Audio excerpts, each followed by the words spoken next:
धोकादायक chamber, paving block फुटले, अतिक्रमणाचा वेखा, कोल्हापूर.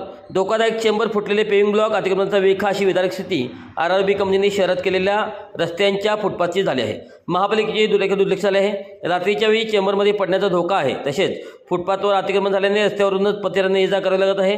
त्यामुळे दुर्घटना घडल्यानंतरच मनपा प्रशासनाला जाग येणार का अशी स्थिती निर्माण झाली आहे. कोल्हापूर शहरात आरआरबी कंपनीच्या माध्यमातून 2008 मध्ये रस्ते विकासाचा प्रकल्प सुरू झाला. या अंतर्गत 49.9 किमीचा रस्ता असून संपूर्ण काम 2012 मध्ये पूर्ण झाले. शहरांतर्गत रस्त्यासाठी टोल वसुलीला कोल्हापूरकरांनी विरोध दर्शवला. 2015 मध्ये युती सरकारने तो पुन्हा विकत घेतला. बायबॅक निर्णय घेतला. कंपनीचे 450 कोटी भागवून कोल्हापूर शहर टोलमुक्त केले.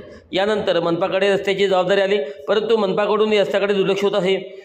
12 वर्षामध्ये आरआरबीच्या या रस्त्यावरील फुटपाथची दुरुस्त झाली आहे. तावडे हॉटेल ते कावा नाका व रेणुका मंदिर ते हॉकी स्टेडियम मार्गावरील फुटपाथवरील पेविंग ब्लॉक खराब झाले आहेत, तर चेंबर उघडा असून धोकादायक बनले आहे. याचबरोबर फुटपाथवर फेरीवाल्यांनी अतिक्रमणे केली आहेत. काही विक्रेते शहराबाहेर असून त्यांनी फुटपाथवरच दुकाने थाटली आहेत.